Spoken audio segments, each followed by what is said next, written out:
Electrical engineering കഴിഞ്ഞ ഏതൊരു ഉദ്യോഗാർത്ഥിയുടെയും സ്വപ്നമാണ് ഒരു ഗവൺമെൻറ് ജോലി നേടിയെടുക്കുക എന്ന് പറയുന്നത്. പല ഓപ്പർച്യൂണിറ്റീസ് ഉണ്ടല്ലേ. ഇപ്പോൾ KSEBയിൽ സബ് എഞ്ചിനീയർ ഉണ്ട്, KSEBയിൽ അസിസ്റ്റൻറ്റ് എഞ്ചിനീയർ ഉണ്ട്, അതേപോലെ ഡിഫറെൻറ്റ് ഡിപ്പാർട്ട്മെൻറ്റുകൾ ഉണ്ടല്ലേ. ഇപ്പോൾ PSCയുടെ തന്നെ ഞാൻ പല പോസ്റ്റുകൾ പറഞ്ഞു. ലെക്ചർ ഇൻ പോളിടെക്നിക് ഉണ്ട്, അസിസ്റ്റൻറ്റ് ഇലക്ട്രിക്കൽ ഇൻസ്പെക്ടർ ഉണ്ട്. അങ്ങനെ ഒരുപാട് എക്സാംസുകൾ PSC കണ്ടക്ട് ചെയ്യുന്നുണ്ട്. എന്നാൽ ഇത് മാത്രമാണോ എക്സാംസുകളായിട്ടുള്ളത്? അല്ല. റെയിൽവേ റിക്രൂട്ട്മെൻറ്റ് ബോർഡിൽ RRBയുടെ ജൂനിയർ എഞ്ചിനീയർ തസ്തികകൾ വരുന്നുണ്ടല്ലേ. അത് കൂടാതെ നമ്മൾ നോക്കുകയാണെന്നുണ്ടെങ്കിൽ സ്റ്റാഫ് സെലക്ഷൻ കമ്മീഷൻ എന്ത് ചെയ്യാറുണ്ട്? എക്സാംസുകൾ കണ്ടക്ട് ചെയ്യാറുണ്ട്. ഗേറ്റിലൂടെ എന്ത് ചെയ്യാറുണ്ട്? ഒരുപാട് PSUകൾ ജോലി വിളിക്കാറുണ്ട്. ഇനി PSU ഡെഡിക്കേറ്റഡ് ആയിട്ടുള്ള എക്സാംസുകൾ വരാറുണ്ട്. അങ്ങനെ ഒരുപാട് ഓപ്പർച്യൂണിറ്റീസുകൾ, എണ്ണിയാൽ തീരാത്തത്ര ഓപ്പർച്യൂണിറ്റീസ് ആണ് BTech കഴിഞ്ഞ ഏതൊരു ഉദ്യോഗാർത്ഥിക്ക് മുന്നിലും ഇലക്ട്രിക്കൽ കഴിഞ്ഞ ഒരു ഉദ്യോഗാർത്ഥിക്ക് ലഭിക്കുന്നത്. അപ്പോൾ ഉദ്യോഗാർത്ഥികൾക്കുള്ള ഏറ്റവും വലിയ കൺഫ്യൂഷനാണ് ഇതിലേത് എക്സാമിന് വേണ്ടി പഠിക്കുക എന്നുള്ളത്. അപ്പോൾ ചില ആൾക്കാർ പറയും നമ്മളിപ്പോൾ KSEBക്ക് പഠിക്കുകയാണ്, അല്ലെങ്കിൽ ചില ആൾക്കാർ പറയും ഞാൻ SSCക്കാണ് പഠിക്കുന്നത്, അല്ലെങ്കിൽ RRBക്കാണ് പഠിക്കുന്നത് എന്നൊക്കെ പറയാറുണ്ട്. ശരിക്കും ഏത് എക്സാമിന് വേണ്ടിയാണ് പഠിക്കേണ്ടത് എന്ന് ചോദിച്ചു കഴിഞ്ഞാൽ നമ്മുടെ ഒരു പ്രിപ്പറേഷൻ സ്ട്രാറ്റജി എന്ന് പറയുന്നത് വളരെ കോംപ്രിഹെൻസീവായിട്ട് എല്ലാം കവർ ചെയ്യുന്ന രീതിയിൽ നമ്മൾ പഠിക്കുക എന്നുണ്ടെങ്കിൽ നമ്മൾക്ക് മുന്നിൽ വരുന്ന ഏതൊരു ഓപ്പർച്യൂണിറ്റിയും വളരെ അനായാസം നമുക്ക് എന്ത് ചെയ്യാൻ പറ്റും?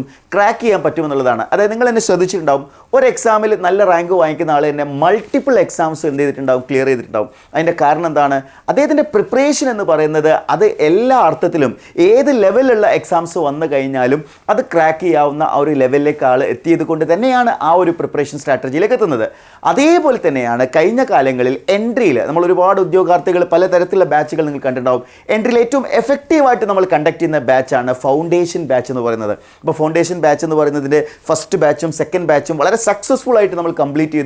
ഒരുപാട് പോസിറ്റീവായിട്ടുള്ള റിസൾട്ടുകൾ ഇപ്പോൾ കഴിഞ്ഞ കാലങ്ങളിൽ നമ്മൾ നോക്കുകയാണെങ്കിൽ ഏറ്റവും മികച്ച റിസൾട്ടുകൾ പ്രൊഡ്യൂസ് ചെയ്യാൻ കഴിഞ്ഞു. ഇനി നമ്മുടെ മൂന്നാമത്തെ ഫൗണ്ടേഷൻ ബാച്ച് നമ്മൾ entry electrical foundation third batch നമ്മൾ എന്ത് ചെയ്യാണ്?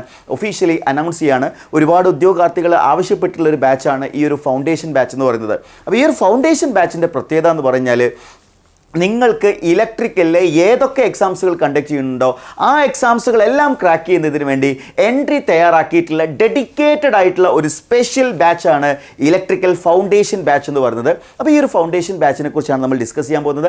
അതേപോലെ തന്നെ നിങ്ങൾക്ക് മുന്നിൽ വരാൻ പോകുന്ന ഓപ്പർച്യൂണിറ്റീസിനെ കുറിച്ചും അതെങ്ങനെയാണ് എഫക്റ്റീവായിട്ട് ക്രാക്ക് ചെയ്യേണ്ടത് എന്നത് നമ്മൾ ഈ ഒരു വീഡിയോയിൽ ഡിസ്കസ് ചെയ്യുന്നതായിരിക്കും. അപ്പോൾ നമ്മൾ നോക്കുകയാണെന്നുണ്ടെങ്കിൽ ഞാൻ ഈ എക്സാംസുകൾ ആദ്യം 2 കാറ്റഗറി ആയിട്ട് ഡിവൈഡ് ചെയ്യുകയാണ്. ഓക്കെ, അതിൽ ഒന്ന് സ്റ്റേറ്റ് PSC എന്ന് പറയുന്ന ഒരു കാറ്റഗറി, അതേപോലെ രണ്ടാമത്തത് സെൻട്രൽ കാറ്റഗറി ആയിട്ട്. അങ്ങനെ 2 കാറ്റഗറി ആയിട്ടാണ് ഞാൻ ഇതിനെ സ്പ്ലിറ്റ് ചെയ്യുന്നത്. ഇതിൻ്റെ ഒരു വ്യത്യാസം നിങ്ങൾ കറക്റ്റ് മനസ്സിലാക്കണം. നിങ്ങൾക്ക് സ്റ്റേറ്റ് PSCയിലാണെങ്കിൽ കേരളത്തിലായിരിക്കും നിങ്ങൾക്ക് എന്ത് ചെയ്യാൻ പോകുന്നത്? ജോലി ലഭിക്കാൻ പോകുന്നത്. എന്നാൽ സെൻട്രൽ ഗവൺമെൻറ് എക്സാംസ് ആകുന്ന സമയത്ത് കേരളത്തിൽ ജോലി ലഭിക്കാൻ സാധ്യത ഉണ്ടോ എന്ന് ചോദിച്ചു കഴിഞ്ഞാൽ വളരെ കുറവാണ് എന്നുള്ളതാണ് അതിൻ്റെ റിയാലിറ്റി. കേരളത്തിൽ വേക്കൻസീസ് ഒക്കെ കമ്പാരിറ്റീവ്ലി കുറവായതുകൊണ്ട് തന്നെ ഒരുപക്ഷെ സെൻട്രൽ ഗവൺമെൻറ്റിലാണ് നിങ്ങൾ വർക്ക് ചെയ്യേണ്ടതെങ്കിൽ നിങ്ങൾ കേരളത്തിന് ഔട്ട്സൈഡ് കേരള ആയിരിക്കും നിങ്ങൾ എന്ത് ചെയ്യാൻ പോകുന്നത്? വർക്ക് ചെയ്യാൻ പോകുന്നത്. അപ്പോൾ ഇതാണ് 2 മേജർ ആയിട്ടുള്ള ഓപ്പർച്യൂണിറ്റീസ്. ഇനി മറ്റൊരു കമ്പാരിസൺ കൂടി ചെയ്യുകയാണെന്നുണ്ടെങ്കിൽ ഇപ്പോൾ നിങ്ങൾ സ്റ്റേറ്റ് PSCയിലാണ് വർക്ക് ചെയ്യുന്നത്, അല്ലെങ്കിൽ സ്റ്റേറ്റ് PSCക്ക് വേണ്ടിയാണ് നിങ്ങൾ പഠിക്കുന്നതെങ്കിൽ സ്വാഭാവികമായിട്ടും നിങ്ങൾക്ക് ഈ എക്സാമിനേഷൻ പ്രോസസ്സ് എന്ന് പറയുന്നത് മിനിമം ഒരു 1 to 2 years എങ്കിലും എടുക്കും. ഓക്കെ, അതായത് ഇതെന്തുകൊണ്ടെന്ന് വെച്ച് കഴിഞ്ഞാൽ സ്വാഭാവികമായിട്ടും പലർക്കുള്ള സംശയമാണ് PSCയിൽ എന്താ ഇത്രയും കാലതാമസം വരുന്നതെന്നുള്ളത്. അതായത് കേരള PSCയുടെ ഒരു നോട്ടിഫിക്കേഷൻ വന്ന് അതിൻ്റെ ഇൻ്റർവ്യൂ കണ്ടക്ട് ചെയ്ത് അതിൻ്റെ എക്സാം കണ്ടക്ട് ചെയ്ത് റാങ്ക് ലിസ്റ്റ് പബ്ലിഷ് ചെയ്ത് അതിൽ നിന്ന് അഡ്വൈസ് വന്ന് അതിനുശേഷം ജോലിയിലേക്ക് എത്തുക എന്ന് പറയുന്ന ആ ഒരു പ്രോസസ്സ് കമ്പാരിറ്റീവ്ലി നമ്മൾ മറ്റു ജോബിൽ നോക്കുമ്പോൾ കുറച്ച് കൂടുതലാണ്. അതുകൊണ്ട് മിനിമം ഒരു 1 year എബോവ് ആയിരിക്കും എന്ത് ചെയ്യുന്നുണ്ടാവുക? സ്റ്റേറ്റ് PSCയിൽ ജോലി ലഭിക്കാനുള്ള കാലതാമസം എന്ന് പറയുന്നത്. അതിൽ തന്നെ റാങ്ക് കുറവാണെങ്കിൽ ആ കാലതാമസം പിന്നെയും കൂടാൻ സാധ്യതയുണ്ട്. 2 വർഷത്തിന് മുകളിലേക്കൊക്കെ പോകാനുള്ള സാധ്യത നിലനിൽക്കുന്നുണ്ട്. എന്നാൽ സെൻട്രൽ ഗവൺമെൻറ്റിൻ്റെ ഏറ്റവും വലിയ ഓപ്പർച്യൂണിറ്റി എന്ന് പറയുന്നത് നിങ്ങൾ ഈ എക്സാം ക്ലിയർ ചെയ്യാൻ നിങ്ങൾക്ക് ലെസ് ദാൻ 1 year എന്ത് ചെയ്യാൻ പറ്റും? ഈ എക്സാംസുകൾ ക്ലിയർ ചെയ്ത് ജോലി പ്രവേശിക്കാൻ കഴിയും. കാരണം സെൻട്രൽ ഗവൺമെൻറ് എക്സാംസുകളൊക്കെ എല്ലാ വർഷവും എന്ത് ചെയ്യുന്നുണ്ട്? കണ്ടക്ട് ചെയ്യുന്നുണ്ട്.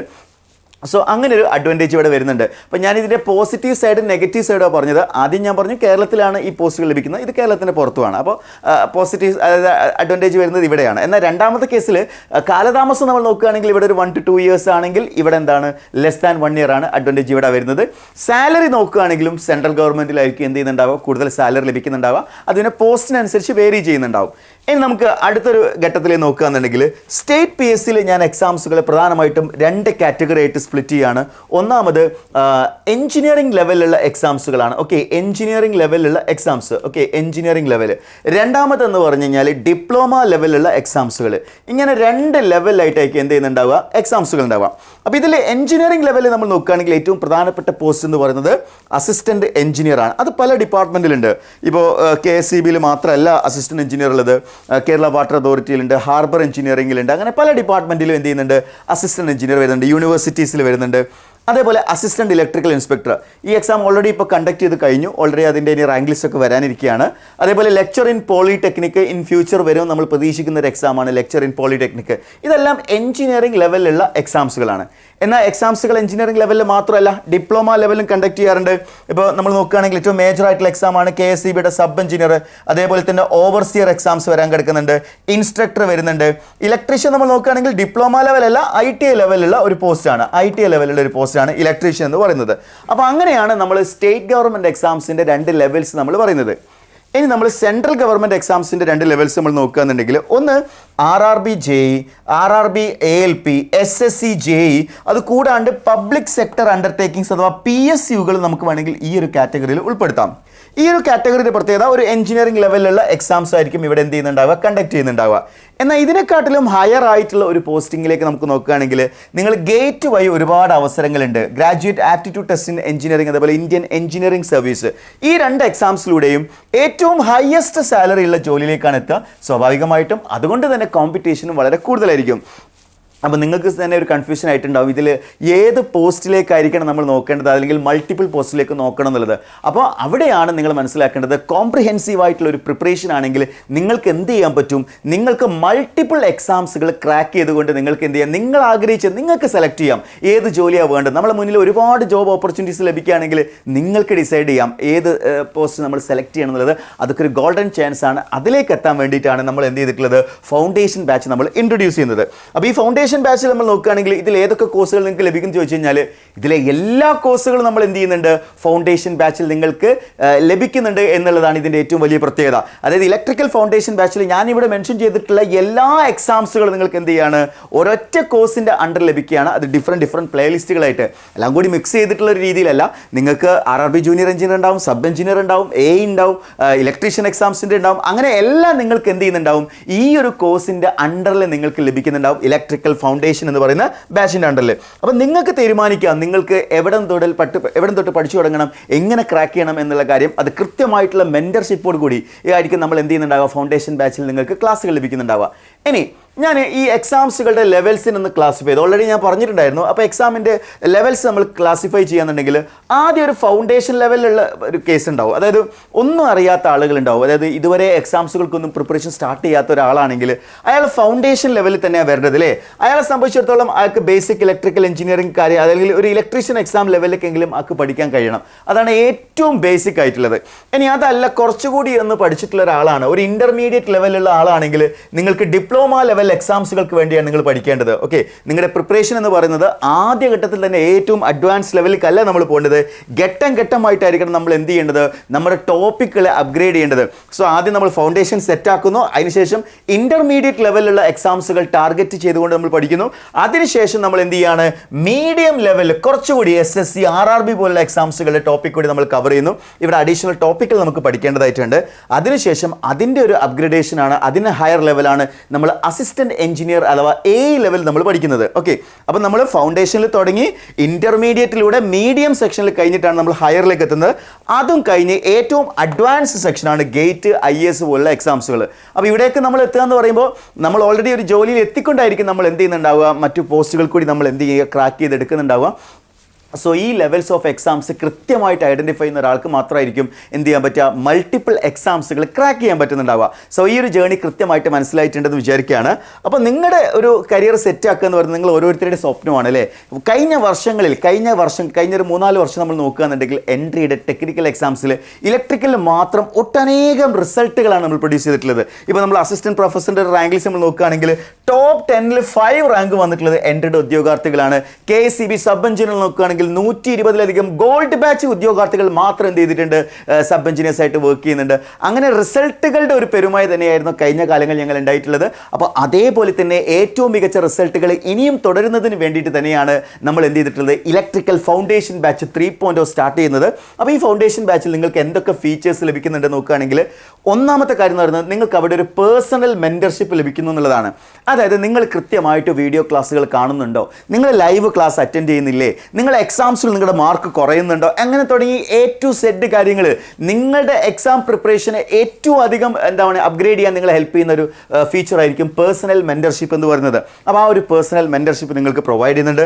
അതേപോലെ തന്നെ മുഴുവൻ ടോപ്പിക്കുകളും നമ്മൾ നേരത്തെ പറഞ്ഞില്ലേ, പല ലെവൽ ഓഫ് ക്ലാസ് ഉണ്ടെന്ന് പറഞ്ഞില്ലേ, ഈ എല്ലാ ലെവലിലുള്ള ക്ലാസ്സുകൾ നമ്മൾ എന്ത് ചെയ്യുന്നുണ്ട്, നിങ്ങൾക്ക് റെക്കോർഡഡ് ആയിട്ട് പ്രൊവൈഡ് ചെയ്യുന്നുണ്ട്. ഓക്കെ, നിങ്ങളുടെ ടൈമിനനുസരിച്ചിട്ട് ഇപ്പോൾ എല്ലാവർക്കും ഒരേപോലെ സമയം കിട്ടിക്കോളൊന്നുമില്ല അല്ലേ, കിട്ടുന്ന സമയം നിങ്ങൾക്ക് യൂട്ടിലൈസ് ചെയ്യാൻ വേണ്ടി എല്ലാ ലെവൽ ഓഫ് ക്ലാസ്സുകളും നിങ്ങൾക്ക് അവിടെ അൺലോക്ക് ചെയ്ത് തരുന്നുണ്ട്. അത് കൂടാതെ ലൈവ് ക്ലാസ്സുകൾ നിങ്ങൾക്ക് തരുന്നുണ്ട്. അപ്പോൾ ഈ ലൈവ് ക്ലാസ്സിന് പ്രത്യേകത ഉണ്ട്. ഇപ്പം പല പല ലെവൽസ് ഓഫ് ക്ലാസ്സുകൾ നമ്മുടെ ലൈവ് എവിടെയായിരിക്കും വരിക, ലൈവ് നമ്മൾ സെറ്റ് ചെയ്തിട്ടുള്ളത് ഹയർ സെക്ഷനിലാണ്. അതായത് നേരത്തെ പറഞ്ഞ അസിസ്റ്റന്റ് എഞ്ചിനീയറിംഗ് ലെവലിലായിരിക്കും നമ്മുടെ ലൈവ് വരുന്നുണ്ടാവുക. അതെന്തിനാണെന്ന് വെച്ച് കഴിഞ്ഞാൽ ആ ഒരു ലെവൽ പഠിച്ചു കഴിഞ്ഞാൽ ഏതൊരാൾക്കും ഡിപ്ലോമ ലെവൽ എക്സാംസുകളിൽ നന്നായിട്ട് എന്ത് ചെയ്യാൻ പറ്റും, ഫോക്കസ് ചെയ്യാൻ പറ്റും. അതേപോലെ തന്നെ അഡ്വാൻസ് ലെവലിലേക്ക് അപ്ഗ്രേഡ് ചെയ്യാൻ പറ്റും. അതിൻ്റെ രണ്ടിൻ്റെയും ഇൻബിറ്റ്വീൻ ആയതുകൊണ്ടാണ് നമ്മുടെ ലൈവ് ക്ലാസ്സുകളുടെ റേഞ്ച് ലെവലായിരിക്കും. അപ്പോൾ ഇലക്ട്രിക്കൽ ഫൗണ്ടേഷൻ ബാച്ചിൽ നിങ്ങൾ ജോയിൻ ചെയ്താൽ നിങ്ങൾക്ക് ലൈവ് ക്ലാസ് കിട്ടും.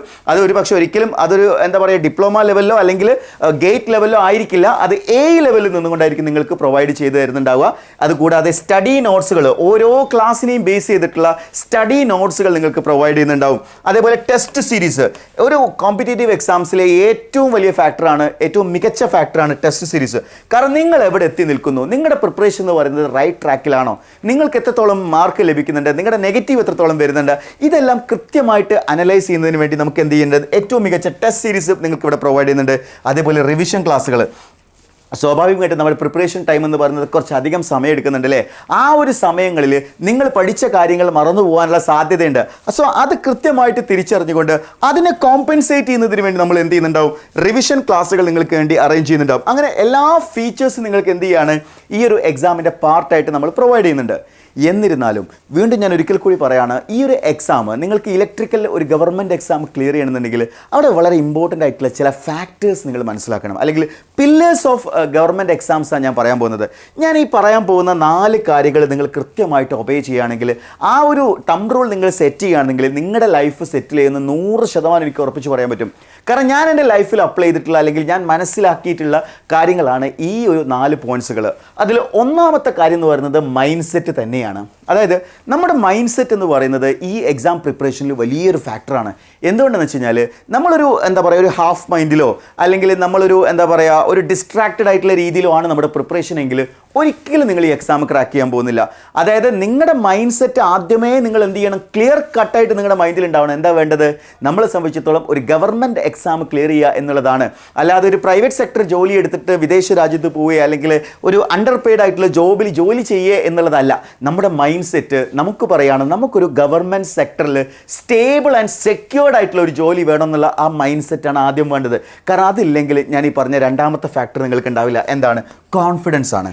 അതായത് എക്സാം ക്രാക്ക് ചെയ്യണമെങ്കിൽ ആ ഒരു കോൺഫിഡൻസ് നിങ്ങൾ ബിൽഡ് ചെയ്യണം. ആ ഒരു കോൺഫിഡൻസ് മറ്റൊരാളുടെ മോട്ടിവേഷൻ ക്ലാസ്സിലോ മറ്റൊരാളുടെ സെഷൻസിലോ അല്ല നിങ്ങൾക്ക് ലഭിക്കേണ്ടത്. നിങ്ങളിൽ നിങ്ങൾ തന്നെ വിശ്വസിക്കുക എന്നുള്ളത് തന്നെയാണ്. അതായത് ഈ എക്സാം ക്രാക്ക് ചെയ്യാനുള്ള കേപ്പബിലിറ്റി എനിക്കുണ്ടെന്ന്. അപ്പോൾ നിങ്ങൾ ചിന്തിക്കുക, എനിക്ക് ബിടെക്കിന് വലിയ റാങ്ക് ഹോൾഡർ ഒന്നുമല്ല, ഞാൻ വലിയ മാർക്കുള്ള ആളൊന്നുമല്ല, എനിക്ക് സപ്ലൈ ഒക്കെ വന്നിട്ടുണ്ട്. അതൊന്നും നിങ്ങൾക്ക് വിഷയമാക്കേണ്ട കാര്യമല്ല. നിങ്ങളുടെ കോൺഫിഡൻസ് ആണ്. ഞാൻ ഈ എക്സാമിന് വേണ്ടി പഠിച്ചു തുടങ്ങിയിട്ടുണ്ടെങ്കിൽ ഞാൻ ഇത് ക്രാക്ക് ചെയ്യും എന്നുള്ള ആ ഒരു കോൺഫിഡൻസ് നിങ്ങൾ ബിൽഡ് ചെയ്തെടുക്കുക എന്നുള്ളത് തന്നെയാണ്. ഇനി മൂന്നാമത്തെ കാര്യമാണ് വളരെ ഇമ്പോർട്ടൻ്റ് ആയിട്ടുള്ളത്, കൺസിസ്റ്റൻസി. ഇതാണ് പലപ്പോഴും വില്ലനായിട്ട് മാറാം. അതായത് നമ്മൾ മൈൻഡ് സെറ്റും കോൺഫിഡൻസും ഒക്കെ ഉണ്ടാവും, പക്ഷേ എങ്കിൽ നമ്മളത് കൺസിസ്റ്റൻ്റ് ആയിട്ട് ഫോളോ അപ്പ് എടുത്ത് പോകുന്നുണ്ടാവില്ല. അതായത് ഇന്ന് നമ്മൾ പഠിക്കുന്നുണ്ടാവും, പക്ഷേ നമ്മൾ അടുത്ത ദിവസം ഒരു ഡിസ്ട്രാക്ഷൻ സംഭവിക്കുകയാണ്, നമ്മളൊരു ടൂർ പോവുകയാണ് അല്ലെങ്കിൽ നമ്മളൊരു യാത്ര ചെയ്യുകയാണ് അല്ലെങ്കിൽ നമ്മളൊരു ഡിസ്ട്രാക്റ്റഡ് ആയിട്ടുള്ള മറ്റൊരു മേഖലയിലേക്ക് പോവുകയാണ്. സ്വാഭാവികമായിട്ടും അവിടെ ഡിസ്ട്രാക്ഷൻ ആയിരിക്കും നമ്മൾ എന്ത് ചെയ്യുന്നുണ്ടാവുക, മറ്റൊരു പാത്തിലേക്ക് കൊണ്ടുവന്നത്. അവിടെ എന്താ നഷ്ടപ്പെടുന്നത്, കൺസിസ്റ്റൻസിയാണ് അല്ലേ. സ്ഥിരമായിട്ട് പഠിക്കാനുള്ള കേപ്പബിലിറ്റി ഉണ്ടെങ്കിൽ ആ ഒരു കൺസിസ്റ്റൻസി മെയിൻറ്റെയിൻ ചെയ്തെങ്കിൽ മാത്രമേ നിങ്ങൾക്ക് എന്ത് ചെയ്യാൻ പറ്റുള്ളൂ, നിങ്ങൾക്ക് ഈ എക്സാം ക്രാക്ക് ചെയ്യാൻ പറ്റുള്ളൂ. And finally the last one, hard വർക്കാണ്.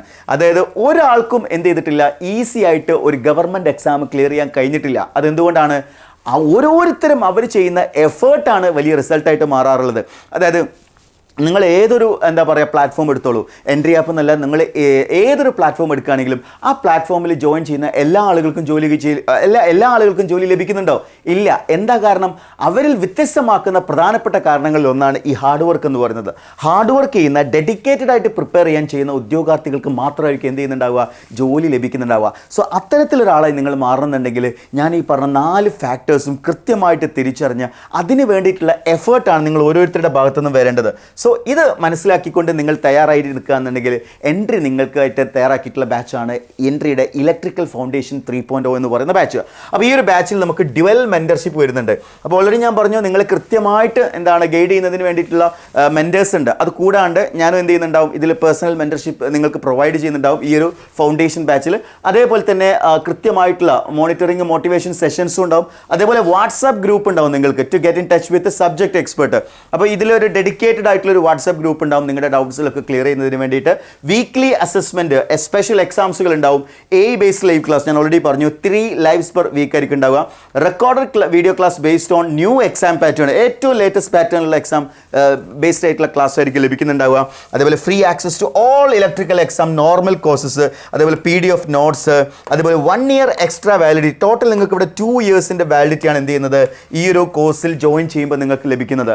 അതായത് എക്സാം ഈ ഒരു 2 ഇയേഴ്സിനുള്ളിൽ തന്നെ നിങ്ങളുടെ ലൈഫ് ചേഞ്ച് ആവും, അവിടെ ട്രാൻസ്ഫോർമേഷൻ സംഭവിക്കും എന്നുള്ളതും നിങ്ങൾ ആഗ്രഹിച്ച ഒരു സർക്കാർ ജോലിയിലേക്ക് എത്തുമെന്ന് ഞങ്ങൾക്ക് 100% ഉറപ്പാണ്. അപ്പോൾ ഈ ഒരു വിശ്വാസത്തിൻ്റെ പുറത്തുകൂടി തന്നെയാണ് നമ്മൾ എന്ത് ചെയ്തിട്ടുള്ളത്, ഈ ഫൗണ്ടേഷൻ ബാച്ചിൽ നിങ്ങളോട് ജോയിൻ ചെയ്യാൻ ആവശ്യപ്പെടുന്നത്. അപ്പോൾ എൻട്രിയുടെ ഇലക്ട്രിക്കൽ ഫൗണ്ടേഷൻ ബാച്ചിൽ ജോയിൻ ചെയ്ത് പ്രിപ്പറേഷൻ ചെയ്യാൻ ആഗ്രഹിക്കുന്ന ഉദ്യോഗാർത്ഥികൾ താഴെ കൊടുത്തിരിക്കുന്ന ഗൂഗിൾ ഫോം ഫിൽ ചെയ്യുക, അല്ലെങ്കിൽ സ്ക്രോൾ ചെയ്തിരിക്കുന്ന നമ്പറിൽ കോൺടാക്ട് ചെയ്താൽ നിങ്ങൾക്ക് ഇൻഫർമേഷൻ ലഭിക്കുന്നതായിരിക്കും. അപ്പോൾ നിങ്ങൾ ആഗ്രഹിച്ച സർക്കാർ ജോലി നിങ്ങളിലേക്ക് എത്തട്ടെ. Wish you all the best.